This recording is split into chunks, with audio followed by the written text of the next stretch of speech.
الحمد لله وحده والصلاة والسلام على من لا نبي بعده ولا رسول بعده وهو خاتم النبيين. أما بعد فأعوذ بالله من الشيطان الرجيم. بسم الله الرحمن الرحيم. وقرن في بيوتكن ولا تبرجن تبرج الجاهلية الأولى الآية. وقال رسول الله صلى الله عليه وآله وصحبه وسلم: إذا صلت المرأة خمسها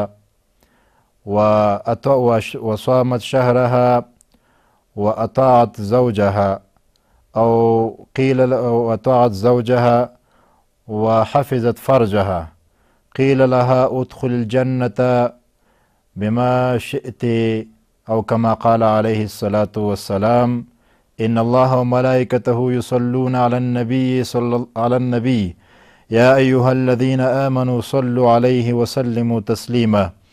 اللهم صل على سيدنا ومولانا محمد وعلى آل سيدنا مولانا محمد كما صليت على إبراهيم وعلى آل إبراهيم إنك حميد مجيد. زما د اسلام ډیرو معززو مکرمو سامعینو او لیدونکو حضراتو ورونو او خویندو، د هر څه نه مخکې تاسو ټولو ته، خصوصا د پاسخ نور خپرونې ټولو مینوالو ته د زړه له کومې السلام علیکم ورحمت الله وبرکاتو هم وایم. دا د زه یو ځل بیا احمد الله نظامي ستاسو په درانه حضور کې قرار لرم او د یو نوې خپرونې موضوع په اړه به لږ شانتې وضاحت کوو چې هغه د ښځې حقوق په خاوند باندې او د خاوند حقوق په ښځې باندې څه دي او څومره دي او څومره عظمت او څومره مهم دي.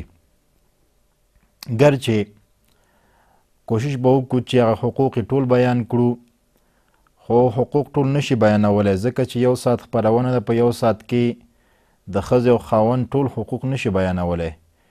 د دپاره پکار چې د دواړو دپاره بیل بیل خپرونه ونیول شي، خو زه به حتی الوسع خپل کوشش کوم چې بیان یې کړم.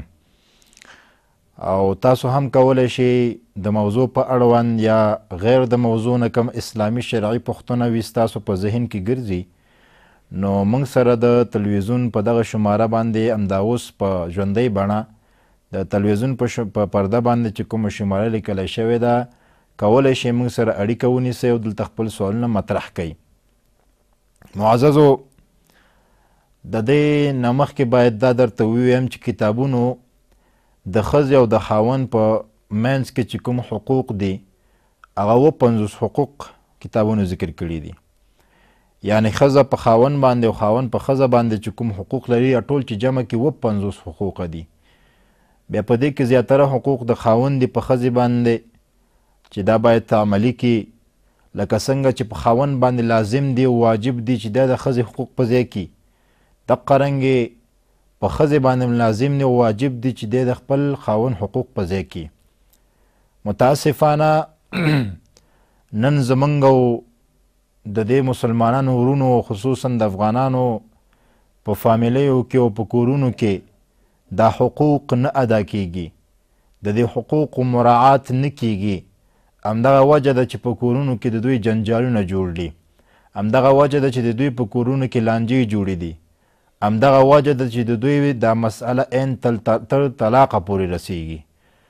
نو له هر څه نه مخکې موږ باید د خپل کور د جوړښت دپاره، د خپل آینده جوړولو دپاره، د خپل اولاد د ښېګڼې دپاره، د خپل ښه ژوند دپاره دا لازم او ضروري ده چې موږ د ښځې حقوق وپېژنو او ښځه باید د خاوند حقوق وپېژني او دواړه حقوق عملي کړي او پر ځای کړي. تاسو وګورئ چې الله تعالی په قرآن کریم کې فرمایي چې که تاسو ښځې کوئ وکئ، خو که یوه کوئ، دوه کوئ، درې کوئ، څلورو کوئ، ویې کوئ، اجازه شته درته، خو په دې شرط چې تاسو حقوق ادا کوئ، تاسو عدل وکړئ. او که چېرته حقوق نشئ ادا کولی، عدل نشئ کولی، الله تعالی ګوره د دویمې ښځې اجازه درته نه درکړې، یوه ښځه وکړه او هغه هم سره د حقوقو چې حقوق یې په ځای کړي. که چېرته تا د ښځې حقوق په ځای نه کړل، نو ته به د الله په دربار کې او د الله په حضور کې مجرم ګڼل کیږي. دا مجرم دی، دا یو جرم دی، ځکه هر شی یو قانون ځان ته لري. هر مملکت، هر یو ملک، هر یو هیواد خپل قانون ځان ته لري. هر یو شی ځان ته خپل قانون لري. مثلا مکتب قانون لري، پانتون قانون لري، هر شی خپل قانون لري ځان ته. دارنګه اسلام هم خپل قانون لري. که چیرته تا د اسلام په قوانینو باندې ته منظم روان وي، د اسلام په قوانینو باندې ته سم روان وي، ته صحیح رواني، او که چیرته د اسلام د قوانینو نه تا سرغړونه وکړه، نو ته بیا مجرم ګڼل کیږي. او مجرم دپاره الله سزا ټاکلې ده، او مجرم دپاره سزا موجوده وي سزا د مجرم دپاره. نو اوس د ښځې دپاره هم الله او رسول شریعت اسلام موږ ته حقوق ټاکلي دي. د خاوند دپاره هم اوس هر څوک په دوی دواړو کې دا حقوق نه په ځای کوي، نو دوی مجرمین دي، او د مجرمینو سره الله خپل نصرت نه کوي. د دوی په کور کې به شخړه وي، د دوی په کور کې به جنجال وي، د دوی اولاد به په بده تربیه باندې تربیه کیږي، د دوی به آینده خرابه وي، حتی چې خبره به تر طلاقه پورې رسیږي، چې دا بدترین د ژوند ترخه خاطره وي د انسان دپاره. نو کوشش باید وکړو چې موږ او تاسو د ښځې حقوق پیژنو، د نارینه حقوق پیژنو. ګورئ موږ ته رسول الله علیه السلام مبارک په هر دغه کې حقوق موږ ته ښودلي دي چې حقوق یې موږ په ځای کړو د هر دپاره. نو ګورئ تاسو وګورئ، لکه اول باید موږ د ښځې حقوق په یاد کړو چې ښځه څومره حقوق لري، څومره دغه دي حقوق په خاوند لري، او خاوند څومره په حقوق په ښځه باندې لري. اولین حق چې ښځه په خاوند باندې لري هغه مهر دی. اولین حق کتابونو چې راغستی دی او چې کوم شی راغلی دی، الله فرمایي چې تاسو د دوی صدقات ورکئ، یعنی تاسو د دوی مهرونه ورکئ. دا الله امر کړی دی موږ ته. اولین شی چې د ښځې حق دی په خاوند باندې هغه مهر دی. اوس هر څوک دې په خپل ګریبان کې وګوري چې دا حق څومره خلکو په ځای کړی او څومره خلکو نه دی په ځای کړی.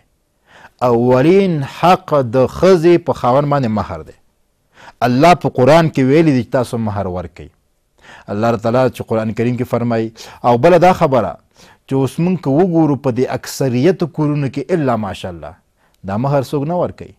هغه وختونو کې چې د نکاح وخت خبره ډیره ګرمه روانه ده، خبره ډیره موضوع ګرمه وي، 1 لک او 2 لک او 3 لک 10 لک او 20 لک مهر کې اچو، مهر د کاغذ په ورقه باندې لیکو، ګرمه ده کنه، نکاح ده، ګرمه موضوع ده، خوشحالي ده. بیا دا نه سنجو چې دا خو دغه غواړي، دا خو پوره کول غواړي، دا خو ادا کول غواړي، دا خو یو قرضداري ده د ښځې په موږ باندې. نه نه نه، دا فکر چا سره نه وي. هغه فکر د دې چې زه ښځه مې کله واده کړله نو ښځه مې راته معاف کړي، دا خو ظلم دی که نه. زه ښځه به یې معاف کړي، نو دا ستاسو غیرت مني؟ دا زموږ او ستاسو غیرت مني چې یو چا قرض دی، یو چا حق موږ په دې باندې ځای کړو چې ته ماته عفه وکړه. څه ښه پیسې لري، ښه تجارت لري، نو اولین شی چې د ښځې حق دی په خاوند باندې دغه مهر دی. مهر باید د خپل خاوند باید د خپلې ښځې مهر ادا کړي. دا اولین حق دی. او بل حق چې کتابونو بیان کړی دی هغه دغه دی، نفقه ده. نفقه په خاوند باندې واجبي ده، نفقه په خاوند باندې واجب ده. دا ډوډۍ خوړل، ښه ډوډۍ ورکول، میوه، دا نفقه د خپل وس مطابق باندې دا لازمي ده. او لکه څنګه چې علمگیری کې راځي، فتاوی علمگیری کې چې هغه فرمایي وفي ظاهر الروایات يعتبر حال الزوج في اليسار والاعسار. و یو انسان چې غریب وي او دا نفقه خو واجب ده د ښځې، نو حال د ده قتل کېدلی شي. که غریب وي نفقه بیا هم پې واجبه ده، د نفقې نه خلاص نه دی، بیا هم نفقه به یې ورکوي، خو لږ اندکه د خپل وس مطابق باندې. او که چېرته یو څوک اعصار وي، یعنې پیسهدار وي او ښه مالدار وي، نو د خپل مالدارۍ په مطابق به نفقه ورکوي، نو دغسې واجبه ده ورباندې، نو دا نفقه ورکوي. اوس موږ څه کړي دي؟ موږ نفقه په ښځې باندې ګټو. آیا ښځه به خپل ځان ته نفقه ګټي که ښځه ته به یې خاوند ګټي؟ وګورئ که نه، ښځې دپاره اوس خلک لګیا دي چې ښځې خپل ځان دغه وګټي، دغه وکړي، دا نفقه وګټي. ښځه بیرون وتل بغیر د ضرورت نه، اجازې بغیر د ضرورته بیرون وتل ورته روان دي په شریعت کې. ولې موږ یې راوباسو بیرون؟ موږ یې د کار دپاره راوباسو، موږ یې د وظیفې دپاره راوباسو چې ښځه مې ده که نه ما ته پیسې وګټي که نه. او خان صاحب بېغامه یو خپه په بله خپه اړولي قلارې کوټه کې ناست یو پیله چای څکي او چای پلي ځان ته ایښي چای څکي. نو داسې خو نه کېږي که نه. نفقه خو الله په تا لازمه واجبه ګرځولې د ښځې که نه. او دا بېچاره لګی د خپله ښځه وباسي کار ته. ښځه بېچاره لالهان د سهار وځي مازدیګر راوځي. نو دا ظلم دی. زه د ښځو ته وایم چې تاسو خپل ځان په زوره مه بربادوئ. تاسو خپل ځان په زوره مه کند ته ګزاروئ. او نو دې خاطره تاسو کوشش وکړئ چې کارونه مه کوئ، وظیفې مه کوئ. وظیفې ته خپل میرونه ته دغه کوي دا تشویق کوي. دا یو خور پوښتنه هم کړې ده زرمینه د کابل نه، وایي زما میړه دویمه ښځه نیولې کړې ده په نکاح باندې او زما شرعي حقوق نه ادا کوي. همدغه موضوع ده زما خورې. موضوع زما دا ده چې څوک د خپلې ښځې شرعي حقوق نه په ځای کوي نه ادا کوي، دا د الله په در کې مجرم ګڼل کیږي. او مجرم دپاره سزا دا عرفن او شرعن ثابته ده. عرف کې موږ دا وایو چې د دپاره سزا باید ورکړل شي. په شریعت کې هم دا وایي چې څوک د ښځې حقوق نه ادا کوي دا مجرم ده، مجرم دپاره سزا ده. یوه اړیکه لرو بیا انشاءالله راګرځو. السلام علیکم ورحمت الله. سلامت باشی، با عزت باشی، مهربانی. من یک معلول بچه هستم، 11 سال غزیدنیم، 6 سال میشه ورسی کردنم، اولادم ندارم متاسفانه. زنم کار کرده دیگه رفته خارج پدرش. خواه یکی من تیمم کردم نماز میخوانم هیچ رقم میشه. در جان مثال پایپ دارم، مثال اوستا میفهمیله کرده میسنم. در جانت پایپ هست؟ نه مثال تو خانه از داخل نیست، در بیرون هست. خب بله. بخاطر او تیمم میکنی؟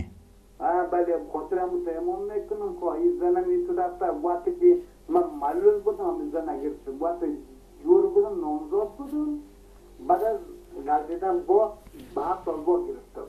خب بسیار خوب. که من ترا قبول دارم اوستا گفته بسته پولی من رفت باری زنم رفته کار کرده وشته من میبرم اوستا هیچ رقمی میشه ملوک ببست من پرسان کرده. او زنت رفته ازت؟ خب پدرش هم خارج رفته؟ نه خارج نرفته، دمی قریه هستیم خانه پدرش از باغ از خانه ما کار کرده. چرا رفته؟ مشکل چیه؟ با چی مشکل رفته؟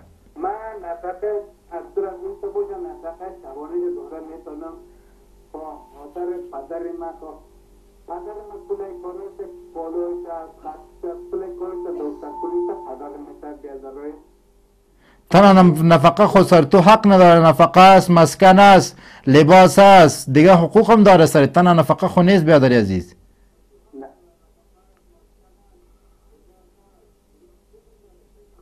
همون قسم ادا کرده میتونم نفقه شبانه ادا کرده میتونم. خیلی مشکل چیست با خیلی چرا رفته؟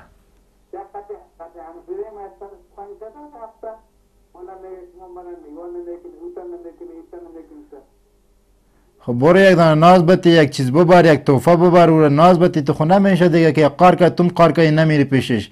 برو یک ناز بتی برش. نه من رفتم پیشش رفتم نگه نه تو بازولا نگه پدر زمستگی بود تو بازولا نگه نه تو را میشناسم نه پدر من نه خدا را نه از خدا میترسم همه کفر میگه. خب دیگه البته قار کرده، خیلی قار کرده و البته جوری ده دیگه. یک چیزی که خو شریعه مسئله سوال نیست دیگه. نه دیگه او در نکاح تو است، او در نکاح تو است، او در نکاح تو تا که طلاق نداده باشی او در نکاح تو است. کوشش که او را راضی کنی. اگر حقوق شرعی میخواید میطلبد دیگه او حقوق شرعیش بتی. تنها نفقه نیست، تنها لباس نیست، تنها سکنا نیست. تقریبا ما گفتم که اول گفتم تقریبا شوهر و حقوق در بین خود 50 حقوق دارد. آلی سر تو حق داره او. البته کدام حقی که او میخواه او البته از تو پوره نمیشود. بخاطر رفته باشد دیگه باز از که خوب است که به امر زندگی نمیکنه و خوشش است که طلاق بگیره. طلاق بتشه می خوب رایش است. طلاق بتشه و که خوش باشد و الله تعالی به خدمت تو دیگه کس پیدا میکنه. و اگر نه مشکل در تو است، مشکل در خانه شما باشد دیگه بازو را راضی کنی. تو نمیشه که او قار کنه شما هم قار کنی نری. دیگه او را راضی کنین خب نیست و گپ دوم تا که تیمم میکنی، تیمم چند صورت روا می باشه. در حالت مسافرت، اگر آدم مسافر باشه در بیابان باشه آب پیدا نمی شود. بازدهی مذاهب اختلاف داره. اگر یک انسان فکر میکنه که پیشتر آب است و این جستجو نمیکنه، دیگه ده اختلاف است. دیگه آب جستجو کردن به نزد امام سے واجب است که برای جستجوی آب کند و تیمم کند. امام شافعی سے میگه که این جستجو واجب نیست و اگر یقین داشت که آب پیدا نمیشه باز جستجو واجب نیست، همونجا تیمم کند در بیابان. دوم مریض است. یک انسان مریض باشد، مرضی تو باشه که در ظاهر بدن یک مرض داشته باشه، مرض جلدی داشته باشه، مرض دیگه چی داشته باشه، زخم داشته باشه و با او آب چی ضرر میرسانه، برو آب ضرر میرسانه. بازی ما دو رقم زخم داریم، دو رقم تکلیف داریم. یک آن رقم است که در اعضای عضو چی باشد، زخم باشه و در اعضای عضو هم اعضا زخمی باشه، هم اعضا برش آب رسانیدن تکلیف باشد، خوب نباشد برش، بازی صورت تیمم جایز است. و اگر اکثریت اعضای عضو جور باشد و کم ترین اعضای عضو او زخمی باشد، باز این صورت تیمم نمی شود، در این صورت وضو می شود و کدام جایی که زخم است اونجا باز او را مسح می شود اونجا. و از دیگه صورت که است خوف ترس مرض زیاد شدن است. اگر ما وضو کنم ما مرضم زیاد می شود یا مرضم جور نمی شود یا ما می مرم از خنک از سردی، دیگه در این صورت تیمم جایز است. اگر تکلیف داری مشکل نداری، تکلیف داری مریض باشی هیچ مشکل نداره، تیمم کرده میتونی. ولی با تیمم شرط است. شرط چی است؟ با تیمم نیت شرط است که نیت بکنی و طریقه تیمم است. از کدام مولا کدام عالم یاد بگی طریقه تیمم.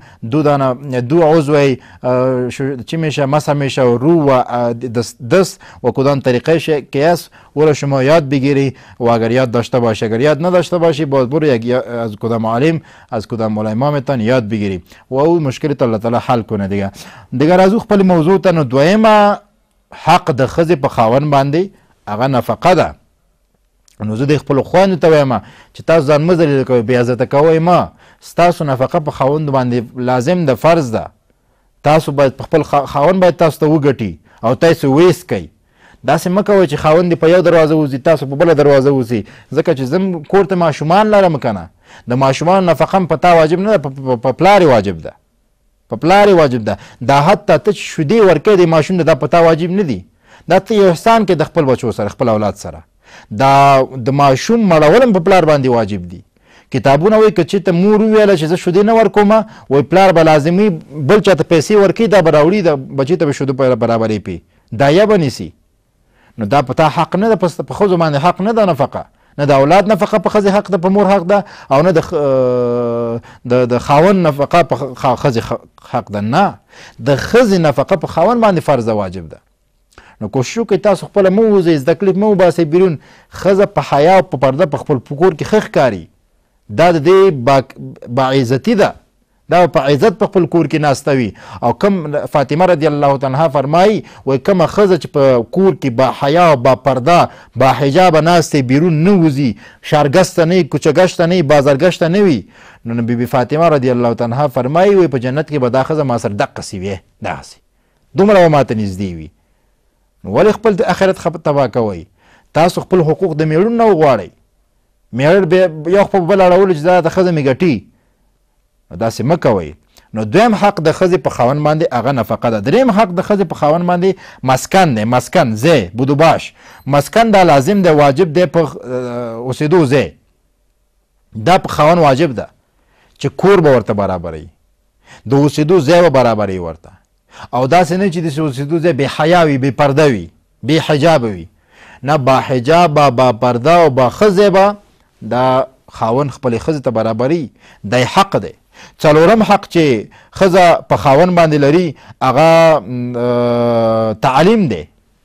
تعلیم دی، تربیه ده چې باید دا ښځې ته دا خاوند تربیه ورکړي، تربیه ورکړي ورته، تعلیم ورکړي، تعلیم دیني ورکړي ورته. بل حتی بعضې مهم تعلیم چې عصري کې بعضې مهم وي هغه هم ورته وښیي، تعلیم دیني ورته وښیي. د مولانا ایسه اورېدلي را دي چې د خپلو ښځو ته دې ووایي، د خپل اولاد ته دې ووایي، دا حق لري ورباندې. پنځم هغه لباس او جامې دي. پنځم حق چې ښځه په خاوند لري لباس او جامې دي، حتی چې حدیث شریف کې فرمایي ولهن علیکم رزقهن وکسوتهن بالمعروف، د دوی ښځو په تاسو باندې لازم دي چې تاسو ورته پوره کړئ رزقهن رزق د دوی ښځو وکسوتهن او جامه د دوی لباس د دوی بالمعروف په ښه طریقې باندې، په خوشحاله تندي باندې، په پراخه تندي باندې، په مینه محبت باندې، دا په لازم دی په میړه باندې چې دا د ښځې ته جامې واغوندي. حتی ما یو کتاب کې وکتلې چې دا لازمه ده چې د اوړي کې اوړي جامې واخلي ورته، او په ژمي کې ژمي کالي ورته واخلي. دا اوس ډېر کسان کم کوي. دا لازمه ده د خاوند باندې چې خپلې ښځې ته د اوړي کې اوړي جامې واخلي او ژمي کې د ژمي کالي ورته واخلي. دا ما په کتاب کې پرون وکتل. دا مسله هم شته دی. نو بله پنځم هغه جامه ده. شپږم نیک معاشرت دی، نیکه زندگی، ښه اخلاقه زندگی، با اخلاقه زندگی ده. دا د ښځې حق دی په خاوند باندې چې نیک زندگی ورسره وکړي. او دا خو داسې وخت راغلی چې لږ شانتې میړه د خاوند سره لږ اړیکې خرابې شي، لږ مینه ونه کړي، ولا خاوند مې بل چېرته زړه ښه کړی دی، بل څوک یې خوښه کړې ده. نو ما ته دا مسلې ډېرې راځي، ما ته وایي ولا خاوند مې بله ښځه پیدا کړې او ما سره ترتیب خراب شوی دی. نو زه ورته وایم چې ته په دې باندې یقیني؟ وایي نه یقین نه لرم. نو یقین چې نه لرې ولې دا خبره کوې؟ یو بله اړیکه لرو، خبرې به کوو انشاءالله. السلام علیکم ورحمت الله. السلام علیکم ورحمت الله. شکر است الحمدلله. سلامت باش. عبدالله از کابل. سوال من طوری است که یک خانم یا زن در خانه حق داره که زمین چیز خانه با کسی بده بدون رضایت شوهر یا شوهر فوت، یعنی به خانه پدرش ببره از خانه یعنی آرد یا روغن یا برنج هر چی که باشه دیگه، از شوهر فوت به خانه پدرش ببره یا به کسی سومی بده یا به کسی خیرات بده، این حق داره یا نداره؟ سوال ما گرفتیم انشاءالله. بالکل گرفتم. صحیح شد. بر دیگه سوال خود نداری؟ نه تشکر بخیر. خب دا حقونه چې باید په ځای شي کنه. برادر ما سوال داشتن با مطابق موضوع بود که بدون اجازه شوهر زن میتواند که چیزای خانه به کسی بدهد یا خیر، یا به خانه پدر ببره یا به دیگر کس. نه، نبی علیه الصلاة والسلام مبارک می فرمایا که آن زنی که حق داره شوهر حق داره به زن خود، انشاءالله این حقوق میگم برایتان، که بدون اجازه شوهر مالش ضایع نکنه، مالش به کسی نبدهد، مالش خرج نکند بدون اجازه شوهر. اگر شوهر ضمناً یا امیتو برش گفته بود که از طرف ما اجازه به کسی صدقه میدادی، با پدرت چی میدادی، با برادرت یا با مادرت یا با کسی دیگه، کسی سوالگر می آمد، خیراتگر ملنگ می آمد، با چیز میدادی، باز اجازه کرده بود یا ضمنی کرده بود یا امیتو با زبان برش گفته بود، باز اجازه است که مالش خرج کنه. چرا اجازه کرده؟ بدون اجازه برش روا نیست، ای خوب کار نیست، جرم است. دیگه د ښځو حقوق ډیر زیات دي. نو آخري حق چې دی دا مهم دی چې ښه مینه باندې ورسره زندگی وکړي، په ښه الفت کې، په ښه معروفه طریقه کې. تاسو وګورئ رسول صلی الله مبارک خپلو ټولو بیبیانو سره څنګه د مینې محبت ژوند کوو، څنګه د الفت ژوند به کوو. صحابه کرام وګوره، لوی اشخاص اولیاء، دوی د خپلو ښځو سره څه رقم معاشرت کړی دی. نبی علیه السلام مبارک موږ ته هم د معاشرت کولو، د ښه معاشرت کولو طریقې راښودلې دي چې تاسو محبت وکئ. ګورئ چې کله کوټې نه وتلې سلام اچوئ، دا سلام ګوروئ دا مینه پې زیاتوي. دا ښه طریقې دي، اسلامي طریقې دي، اسلامي لارې دي چې موږ ته رسول الله صلی الله علیه وسلم مبارک ښودلې دي. نو خو د ښځې حقوق ډېر زیات دي په خاوند باندې، نور هم شته دی، خو دا مې یو څو دانې تاسو ته ذکر کړل چې آخري ښه وعاشروهن بالمعروف. الله په قرآن کې فرمایي تاسو معاشرت وکئ د دې ښځو سره په ښه طریقې سره او بیا وایي نبي علیه السلام فرمایي فاستوصوا بالنساء، تاسو وصیت وکئ ښځو ته په نیغه طریقه باندې. که ښځه مثال خو نه پوهېږي بیچاره نادانه ده، په کوم شي کې چې ستاسو بدي راتلله تېنه، ستاسو تېنه زړه بد کېدلو، ورته نصیحت وکړه چې ورور جانه زما مثلا ښځه ورته وایي هر څه ورته وایي چې په دغه طریقه باندې زه خوشحالیږم، په دغه باندې زه خفه کېږم، دا کار مه کوه چې زه خفه کېږم. رسول الله صلی الله علیه وسلم مبارک ګوره دا وایي چې په هغه کار باندې چې یو کتاب کې ما واقعه لیدلې وه چې هغه کار باندې چې ښځه خاوند خفه کېږي هغه کار د ښځه نه کوي، په هغه کار باندې چې خاوند خوشحاله کېږي هماغه کار دی کوي. یو ښځې ته خپل مور نصیحت کولو په المستطرف کتاب دا واقعه راغستې ده. نو ښځې دې لور ته ویله لور جانې وایي ته داسې کار وکړه چې ته نوې کور ته روانه یې، داسې کور ته روانه یې چې هغه نه تالیدلی دی، نه پکې پیدا شوی، نه د پکې ژوند کړی دی، ناشنا کور به وي. نو دا خاوند به تا ته ناشنا وي. وایي بیا مور ورته نصیحت کوي وایي لورې ته د خپل خاوند دپاره وینځه شه چې خاوند د تا دپاره غلام شي. السلام علیکم ورحمت الله. شکر دی سلامت اوسې مهرباني. ښه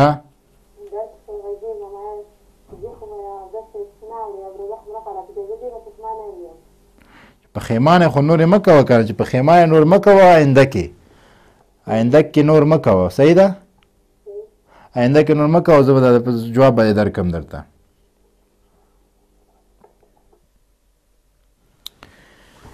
خورجانې اړیکه نیولې وه یو چا باندې زه مین یم او عشوقه یم او اوس پښیمانه یم، نو دا خو روژې ته بې ضرر نه رسېږي. روژه دې کېږي، روژه په څه شی نه ماتېږي؟ په جما، په خوراک، په څښاک، په دې درې شیانو باندې روژه ماتېږي. دا بیا خپل ځان ته اجزا لري، نو دغه درې شیانو باندې روژه ماتېږي. خو روژه د مکروهه ده چې نامحرمه سړي سره دې خبرې وکړي. خو دې موضوع کې به انشاءالله لږ نورې خبرې هم کوو، نور بحث به هم کوو. یو لنډه دمه لرو، بعد د دمې وقفې نه بېرته راګرځو. بیا هم ښه راغلی.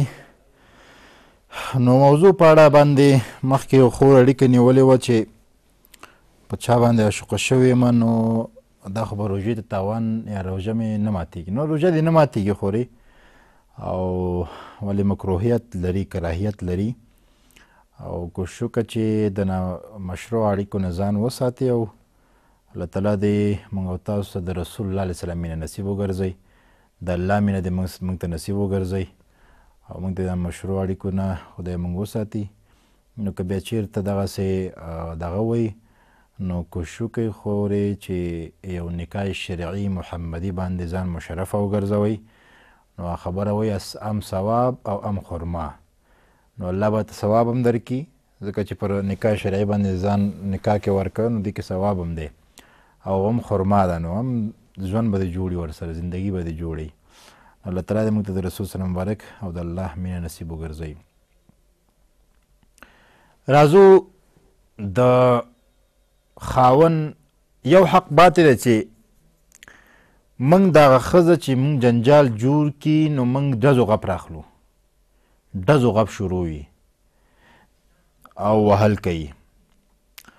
وهل په شریعت کې د ښځې روا نه دي مګر په څلورو صورتو کې. څلور صورت دي، څلور ځایونه دي چې هلته د ښځې وهل تعدیبا د ادب دپاره وهلی شي، نورې په هېڅ وخت کې نشي وهلی. هغه څلورو ځایونو کتابونه وایي احنافو په دې باندې اتفاق کم کړی دی چې هغه د ترک زینت دی. که ښځه زینت ترک کړي نو خاوند کولی شي چې دی وهي تعدیبا. هغه هم وهل خپل ځان د شرایط لري، په مخ به نه وال کېږي، په داسې ځای به نه وال کېږي چې دا عیبناکه شي ورباندې او عمري پې عیب وکړي، عیب ورکې جوړ شي. نو اول چې دی ترک زینت دی، په ترک زینت باندې وهلی شي خو هغه هم تعدیبا. دویم ترک صلات دی چې مونځ درنه ترک شي، چې کله مونځ درنه ترک شو نو ته کولی شي چې ځن د ښځې نه د مونځ ترک کېده نو کولی شي چې ښځه دې ولې هغه هم تعدیبا په ادب د خاطره نو ادب د خاطره وهلی شي هغه هم ډېره کلکه نه خپل شرایط ځان ته لري. دریم چې هغه د ترک زینت شو، ترک صلات شو او نافرمانی د ښځې د میړه، ترک اطاعت او بېځایه د کور نه وتل بدون د اجازې د میړه نه کور نه وتل، نو دا کولی شي چې میړه خپله ښځه ووهي او هغه هم په ډېر کلک وهلو سره نه، کتابونه وایي په نرمو وهلو سره او تعدیبا دپاره. نور دغه حقونه خپله ښځه باید د خپل خاوند نه وغواړي، خاوند یې ورته پوره کړي.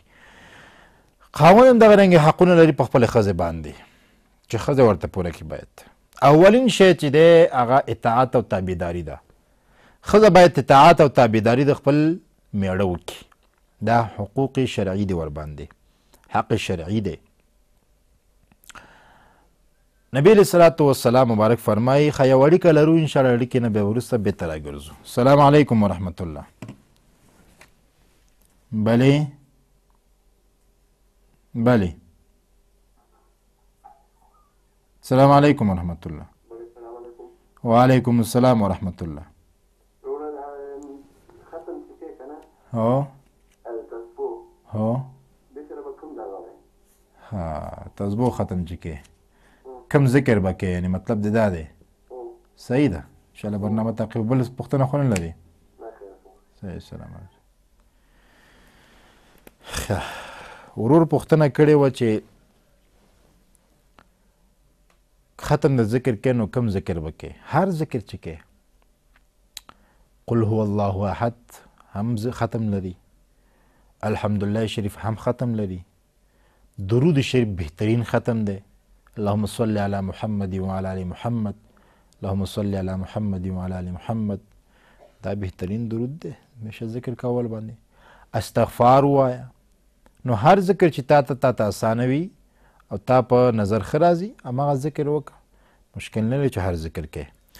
او د ښځې وهل په حق کې چې ما تادیبا وویله چې هغه خپل شرایط لري. څلور ځایونه دي چې ما درته وویل، ترک زینت، ترک صلات چې ښځه مونځ ترک کوي، زینت ترک کوي، یا همبسترین ته نه پرېږدي خپل خاوند، او یا دغه د څلورم د خاوند بغیر د اجازې نه د کور نه وتل.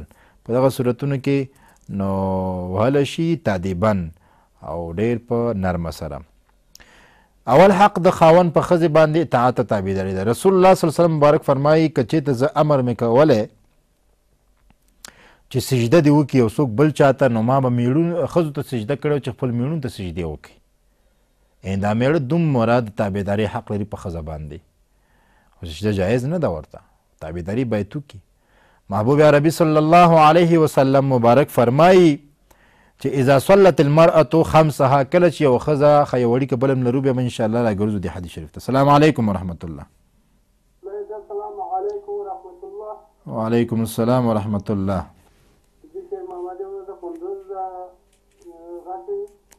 مهرباني صاحب مهرباني. محترم هغه ورځ تاسې خپله وویله چې د سل وارې دا سبحان دغه قل هو الله احد وایي، بیا سبحان الله وایي. دا څه رقم دا ماته ښه طریقه راوړې دغه څه چې وایم دغه دعا ته خپله وویله. صحیح ده، ما خپله ویلې درته بیا مې وایم. صحیح ده، بل پوښتنه خو نه لري؟ بل پوښتنه به دغه ده چې زه چې سترګې ضعیف یم، ډېره په مشکل یم او هر ډاکټران ته چې راغلم هېڅ تداوي ونه شو. کومه دعا ووایم چې پاته د شپې بعد د 12 بجې چې په الله حکم او کومه دعا ووایم؟ ښه صحیح ده، انشاءالله برنامه تعقیب کړه. السلام علیکم. وعلیکم السلام. نبی علیه الصلاة والسلام فرمایي اذا صلت المرأة خمسها، کله چې یو ښځه خپل 5 وخته مونځ وکړي، وصامت شهرها او د خپل د میاشت د رمضان روژه ونیسي، وحفظت فرجها او د خپل فرج اندام مخصوصه حفاظت وکړي، واطاعت زوجها د خپل میړه اطاعت وکړي. ګورئ نبی علیه السلام فرمایي وی قیل لها، په ورځ د قیامت کې به ورته وویلی شي ادخل الجنة من ای ابواب الجنة شئت، داخله شه جنت ته د هرې دروازې د جنت نه چې ستا خوښه وي نو جنت ته داخله شه. نو جنت ته هغه څوک داخلي چې الله ترې راضي. نو په اطاعت د خپل میړه کې، په تابعدارۍ د میړه کې الله راضي کېږي. الله دې موږ او تاسو نه الله راضي کړي او دې ښځې ته الله به جنت نصیب کړي چې دغه 5 ضرور کارونه وکړي. ورور پوښتنه کوله چې تا موږ ته تېره پرونه کې وظیفه وښودله او وظیفه څنګه وه. انشاءالله یو اړیکه راخلو بیا به دا وظیفه تاسو ته زه هم وښایم. السلام علیکم ورحمت الله. وعلیکم السلام. مهرباني. وعلیکم السلام. مهرباني وروره مهرباني. وروره دا پوښتنه مې درنه کوله چې دغه دا یو کس چې د ښځې اولاد کوي او د اولاد سره ډېر په عذاب یې اولادونه زیات شوي دي، بیخي ورسره په عذاب یې ځینې ډاکټران وایي چې دوا وکړه او بعضې وایي چې نه مې کوه، دې کې ګناه شته که څنګه چل دی؟ صحیح ده. بله پوښتنه لرئ؟ نه وروره بله پوښتنه مې ودر سره چې د آیات الکرسي ووایې په بعد لمانځه نه او یا چې کله فرض وکړي صحیح دی او که نه سنت هم ورسره وکړي بیا په اخر کې ورته ووایه چې کوم ثواب لري. صحیح ده. بله پوښتنه لرئ؟ خیر وشي وروره مننه. صحیح. السلام علیکم ورحمت الله. مخکې ورور پوښتنه کړې وه د قندوز څخه، وایي وظیفه راته وښایه، کومه وظیفه چې تا مخکې ښودلې وه د قل الله احد وه نو ښه یاد که. قل هو الله احد دغه صورت د دغه وظیفه ده، بل شی نه دی. قل هو الله احد وایه. کله چې دې ویله الله الصمد، قل هو الله احد چې دې ویله نو الله الصمد ته ورسېدې نو تسبیح به داسې په لاس کې وي الله الصمد بس 100 کرتې وې، الله الصمد الله الصمد الله الصمد 100 کرتې به وویې. چې کله سره د 100 کرتې پوره شو بیا به وویل لم یلد ولم یولد ولم یکن له کفوا احد. دا یو کرت شو. ګوره قل والله احد چې دې وویله بیا 100 کرتې الله الصمد ووایه، الله الصمد الله الصمد الله الصمد. بیا چې کله 100 کرتې پوره شوه لم یلد ولم یولد ولم یکن له کفوا احد. دا یو پیره شو. دا کار به 11 ځلې کې روزانه 11 ځلې او دا چې څومره مجرب بعد نقصه ده چې هر چا کړې ده انشاءالله مثبت واقع شوې ده او دعاګانې موږ ته کړي دي. نو دا وظیفه موږ ته استادانو ښودلې ده چې ښه وظیفه ده. ورسره څنګه استغفار هم وایه، کم از کم 100 کرتې خو استغفار هم وایه یا 300 کرتې. نو دغه وظیفه وه. بیا به پوښتنه کړو سترګې مې ضعیفې څه وکړمه؟ نو اول صبر وکړه او چې بیا صبر دې نه کېږي سترګې خو ډېر کسانو ضعیفه دي نو په دې کې الله تعالی انسان د اجر ورکوي. دا اجر دی، دا تکلیف دی، دا تکلیف دی. لکه څنګه چې یو سړی مریض وي او په مرض حالت کې الله تعالی دې مریض ته اجر ورکوي. دا سترګې ضعیفېدل دا تکلیف دی، دا مرض دی. نو دې مرض باندې ته همیشه جاري چې جاري الله تعالی درته اجر درکوي، پې الله درته ثواب درکوي. او بیا که چېرته ته طاقت نه کېږي دوا باندې نه ښه کېږي نو سورت ان انزلناه فی لیلة القدر او داسې نه وروسته وایه او 2 رکعته مونځ وکړه. 2 رکعته مونځ نه دا دعا وکړه چې یا الله ستا په عزت به خاطر او ستا د انبیاو په عزت به خاطر انشاءالله دا وظیفه درته ښیم، دعا درته ښیم. اړیکه لرو. السلام علیکم ورحمت الله. بگو مولوی هستم مهربانی.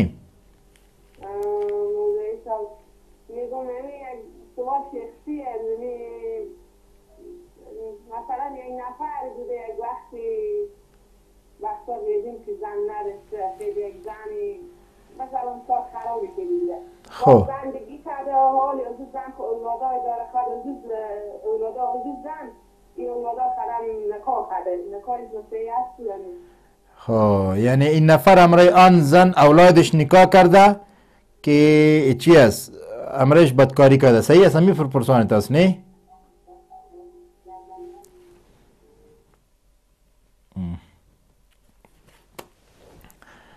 خو بله نو سترګې دپاره 2 رکعته نفل مونځ وکړه اودس وکړه او 2 رکعته نفل مونځ وکړه او نفل لمونځ نه وروسته دا ووایه چې یا الله په خپل عظمت په خاطر باندې او د خپل خوږ نبی صلی الله علیه وسلم په خاطر باندې دا وسیله ده او دا رواج کار دی. احادیثو کې را ثابت شوي دي. نبی رسول دا وظیفه یو صحابي ته ښودلې ده، په خپله یې ښودلې ده. هغه راغلی سترګې مې ړندې دي قربان هغه ته صبر وکړه. قربان صبر نشم کولی څوک نه چې ما مانځه ته راولي تکلیف دی راته، نو دغه وظیفه یې وښودله 2 رکعته نفل وښه او 2 رکعته نفل نه وروسته دغه دعا کوه چې الله تعالی د خدای خپل په خاطر او د خپل رسول په خاطر باندې صلی الله علیه وسلم خاطر باندې زما سترګې بینا کړي او سترګې مې دید مې زیات کړي. نو ښه وظیفه دا هم ده. بل پوښتنه ورور وکړه، وایي د اولاد بندولو دپاره پوښتنه یې وکړه. دا بعضې اولاد دي وایي بچیان ډېر زیات دي، بچیان ډېر زیات دي او نور تکلیف دی ورته. نو بعض ډاکټران وایي دوا دې وخوري، بعض ډاکټران څه وایي څه وایي څه وایي. نو محترمه دې باره کې علما خپل خبرې کوي. ځینې علما دی چې دا کار منع بولي چې نه دی کوي، د اولاد دې نه بندوي، رزق رازق الله تعالی دی. ځینې علما وایي چې دا پروا نه لري.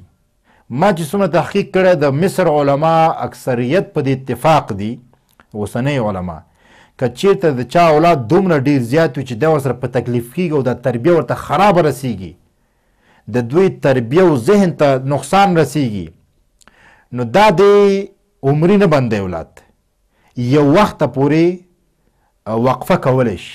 دا د اوسني علماو بعضو علماو فتوا ده، یو وخته پورې وقفه کولی شي او هغه هم د په ښه نیت باندې بند کړي، نه چې په بد نیت. ځکه نبي علیه السلام مبارک امت چې څومره زیاتي په دې کې الله تعالی انسان اجر ورکوي.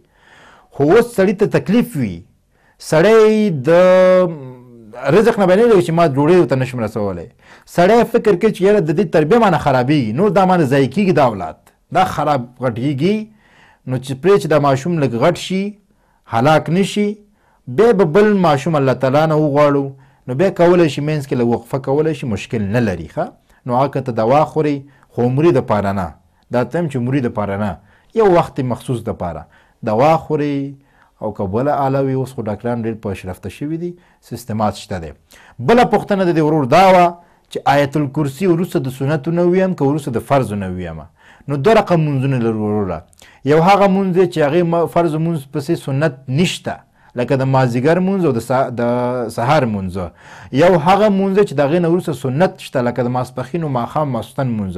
نو د هغه مونځونه چې هغې نه وروسته سنت دی، نو ته به د فرض او سنتو منځ کې نه کښېنې، نو ته به د فرض او سنتو نه وروسته سوره سنت چې د کله وکړې به آیت کرسي وی، دا ثواب ډېر لري.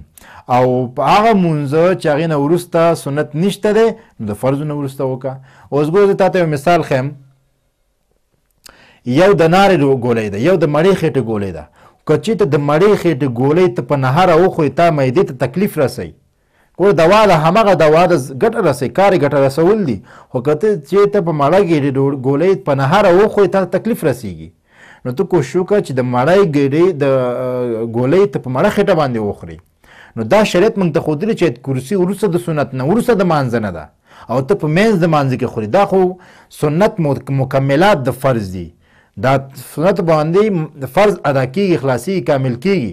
لکه یو سړی چې مونږ وایو که نه، لکه مونږ وایو چې یو سړی فرض کړي، نو ته ورته مونځ خلاص کړه، نو هغه درته وایي نه سنت پاتې دي، یا درته وایي چې مونځ مې خلاص کړو، وایي نه سنت مې پاتې دي.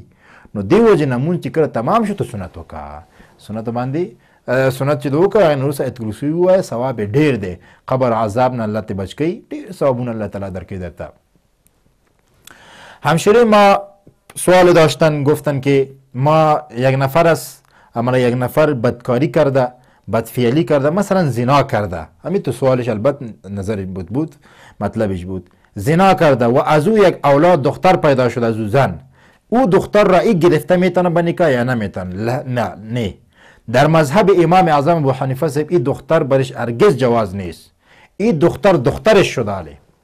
چرا دختر آن را گفته میشه که از آب پیدا شده، از آب این نفر پیدا شده باشه، از نطفه نفر پیدا شده. امیر دختر میگه این صحیح است که به بدکاری پیدا شده یا به خوبکاری پیدا شده باشد.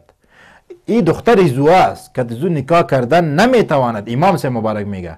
ولی در مذاهب اختلاف است. خب ما الحمدلله مذهب امام صاحب هستیم. امام صاحب مبارک میگه که این دختر هرگز به این بچه که از نطفهش پیدا شده این دخترش است، نکاحش روا نیست. خدا کنه دماغشان قصد شد، خدا کنه که سوالتان امی تو باشه و جوابتان امی است. دیگه دوستای عزیز کوشش کنه که حقوق یک دیگر را بجای کنیم. د خپل ښځې حقونه باید په ځای کو، دا ښځې باید د خپل خاوند حقونه په ځای کړي. دا یو شرعي مسلم دغه دی. نو نبي علیه السلام مبارک احادیث کې مې خبره کوله چې محبوب علیه السلام فرمایي چې کومه ښځه چې دا څلور کارونه وکړي چې د خپل میړه د حق ادا کړي نو هغه کې به الله تعالی ورته دغه ورکړي ده، نو جنت ته به داخل کړي داسې حساب باندې چې الله تعالی یو کس به دې ته وایي چې داخله شه جنت ته د هغې دروازې چې ستا خوښوي. نو دومره دغه لري. او بله دا خبره چې یو ښځه راغله نو میړه ته یو نبي علیه السلام مبارک ته ویله قربان راغله صحبت ته کېناستله قربان حاجت لرمه. نو نبي علیه السلام حاجت واړي چې حاجتونه دې پوره شي، الله تعالی حاجتونه دې پوره کړي. وایي هاو، وایي میړه سره دې روابط څنګه دي؟ وایي میړه لرې؟ وایي هو میړه لرمه. وایي میړه سره روابط څنګه دي؟ وایي غلې شوه. نو په دې وخت کې نبي علیه السلام مبارک ورته وویله چې نه دې ښځې ورته وویله چې کوم شی ضرورت چې هغه پوره کوم ورته، چې کوم شی ضرورت نه وي بس قصه کې نه یم. نبي علیه السلام ورته وویل ستا جنت او ستا دوزخ میړه دی. که غواړې چې جنت ته داخله شي د میړه باندې وګټه، که غواړې دوزخ ته داخله شي نو په میړه باندې ځان دوزخ ته داخله که. یعنې ستا جنت او دوزخ ستا په کور کې دی، ورشه کور کې د میړه سره ښه روابط ولره، نو بیا به الله تعالی ستا ژوند ښه کړي او جنت ته به یې داخله کړي. نو دا اولین حق دی. دویم حق خپل ځان تسلیمول خپل میړه ته. مثلا د میړه د کله چې هم بسترې ته زړه وشو نو باید ته دا نه وګورې چې زما زړه نه دی ورته، زما زړه نه دی، ته باید خپل نفس تسلیم کړي ورته. دا حق دی، کتابونه راغستی دی. خپل ځان تسلیم کړي د خپل میړه ته او الله به تاته پکې دې اجر درکړي. او کتابونه وایي که چېرته یو ښځې ته یو میړه غږ وکړه چې همبسترۍ دپاره او دې ښځې انکار وکړه، دې ښځې ویل چې یاره نه کېږي او زړه مې نه دی، نو نبي علیه السلام مبارک فرمایي وایي لعنتها الملائکة حتی تصبحه، وایي تر هغه پورې چې سبا کېږي د ښځې باندې ملایکې لعنت د خدای وروي. نو کوشش وکړئ چې خپل نفس خپل میړه ته وسپارئ. دریم حق چې د اجازه نه ورکول هغه چاته چې میړه یې پې نارضا کېږي. میړه په یو چا باندې نارضا کېږي چې دا کور ته داخل شي، نو دا ښځه ورته اجازه ورکوي، دا یې حق نه سرغړونه وکړله. نو یو حق دا دی چې هغه چا ته کور ته اجازه ورنه کړي په کوم چا باندې چې میړه یې خفه کېږي. لکه اوس موږ وګوره بچی کاکا دی د ښځې، بچی ماما دی د ښځې، بچی عمه دی د ښځې، اوښی دی ځان سره ټینګ کېنولی وي، په دې باندې میړه نارضا وي کله کله او دا ښځه کېنی، نو په دې باندې ګناهګاره کېږي دا ښځه. دا حق دی باید چې دې ته اجازه ورنه کړي. کوم چا باندې چې میړه خوشحاله کېږي هغې ته اجازه ورکړي او کوم چا باندې چې میړه نه خوشحاله کېږي هغې ته اجازه ورنه کړي. هو که چېرته میړه ویلی وي چې یاره دا ورور دی د کور ته نه راځي، دا ورور دی د کور ته نه راځي، دا د میړه ګناه ده، دا ګناه د میړه وکړله، د میړه دا په ګناه باندې اخته ده چې هغه میړه د قطع صله رحمي کوي. ښځه په دې ګناه باندې اخته نه ده، ښځه د خپل اطاعت وکړي او د چې بس خدای د اصلاح کړي، نو بیا چې د ګناه میړه ته متوجه ده. بل حق چې د څلورم حق بغیر د اجازې د میړه نه بیرون وتل، دا حق دی چې بغیر د اجازې نه ونه وځي. که چېرته بغیر د اجازې نه ووتله، نبي علیه صلات وسلام مبارک فرمایي وایي کومه ښځه چې بغیر د اجازې د شوهر نه بغیر ضرورت نه کور نه ووتله، تر هغې پورې شیطانان د دې پسې وي تر څو چې دا ښځه ګمراه کړي، تر څو پورې چې دا یو طرف ته په بدکارۍ باندې اخته کړي. نو کوشش وکړئ چې بدون اجازه مو وځئ. بل ادب یادول دی، ادب زده کول دی د میړه نه، دا حق د میړه ده په ښځه باندې چې دا ادب زده کړي او نصیحت یې واخلي، نصیحت یې ومني. بل خدمت د میړه دی، د میړه خدمت کول دا حق لازمي دی د ښځې باندې، دا ثواب هم لري، اجر هم دی او حق هم پځه کېږي. او خپل وم چې دی معاشرت یې نیک دی، نیکه زندګي ده، د خپل میړه سره باید سره نیکه زندګي وکړي، ښه رفتار وکړي، ښه رویه وکړي. او اتم چې دی حفاظت د نفس او حفاظت د مال دی، باید د میړه په حق کې د مال کې حفاظت وکړي، اولادو حفاظت وکړي او د خپل ځان حفاظت وکړي د میړه د خاطره، ځکه دا ځان د میړه دپاره دا ضمانت دی، دا یو امانت دی، د امانت کې باید خیانت ونه کړي. خپل مخ باید غیر محرم کسانو ته ونه ښیي، نامحرمو کسانو سره دا کینې، نامحرمو کسانو سره باید اړیکه ونه لري، بس دا پرده کې هم داسې ښه ده. نو خپل ځان او د خپل د میړه مال حفاظت باید وکړي. نه هم چې دی چې هغه راز د خپل میړه باید پټ وساتي، راز د خپل میړه باید پټ وساتي. هغه ښځې چې خپل لور ته نصیحت کړی و چې لورې ته خپل میړه دپاره غلام وینځه شه چې دا میړه درته غلام شي. یو نصیحت دا و چې باید ته لورې د خپل میړه راز دې افشا نه کړي. میړه د یو خبره خپل ښځې ته پټه خبره کوي، د زړه د ژوند ملګری ده، یو پټه خبره کوي، داسې مهربانه خلوازه کې لاړ شي بل چاته دا راز افشا کړي، دا ګنام ده. او بله دا خبره چې دا خیانت هم دی. او بیا د ښځې د خپل لور ته ویله لوري که چېرته تا د خپل میړه راز افشا که نو ته به خامخا د خپل میړه نه خوا نه یو خیانت ګوري، هغه به داسې یو خیانت کوي او دا رښتیا هم ده. نو د یو حق دا دی چې د میړه په خپل ښځې باندې چې دی راز افشا نه کړي. بل حق دا دی چې هغه دغه وکړي په حالت د بد اقتصادۍ کې دا چغو پغو ونه کړي. که میړی غریب وي او دا چاته شکایت پې ونه کړي. نو اړیکه لرو. السلام علیکم ورحمت الله. السلام علیکم. وعلیکم السلام ورحمت الله. مهرباني. بله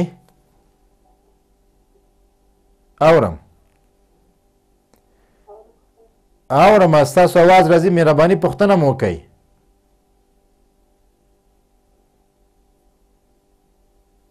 بله ښه د خور ساعت تېرولو زموږ وخت هم ضایع کېږي دې سره.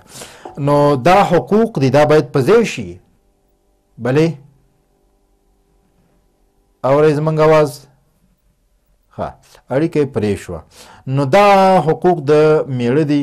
حالت د بد اقتصادۍ کې چې میړه غریب وي، اقتصاد خراب وي، دا باید خپل مور پلار ته شکایت ونه کړي. دا باید خلکو ته ونه وایي چې میړه مې بد حالت کې دی. صبر وکړي، تحمل وکړي، الله به په دې ته د اجر ورکړي. او د صبر په کاسه کې موږ پښتانه متل دی وایي سره زر پراسه دي. او دا هم دا خبره صحیح ده. الله په قرآن کریم کې فرمایي ان الله مع الصابرین، الله د صابرینو سره دی. ته صبر وکړه، الله تعالی به زندګي ډېره ښایسته کړي. خو پښتو کې یو متل دی وایي د هر یو کامیاب سړي تر شا د کامیابې یا هوښیارې ښځې لاس وي. او دا بهترینه ښه خبره ده. اوس که چېرته چې ژوند جوړېږي د ښځې په واسطه ژوند جوړېږي.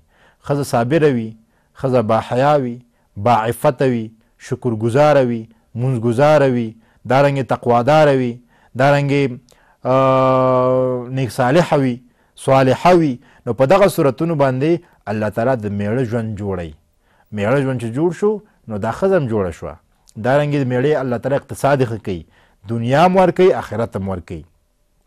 زه دې بعضو خلکو ته حیران یم. زه ورته وایم چې که چېرته ستا میړه ښه پیسهدار وي، مالدار وي، نو دا به داسې حیثیت لري که ته چې صبر وکړې اقتصاد کې صبر وکړې نو دا ستا میړه به الله تعالی اقتصاد یې ښه کړي.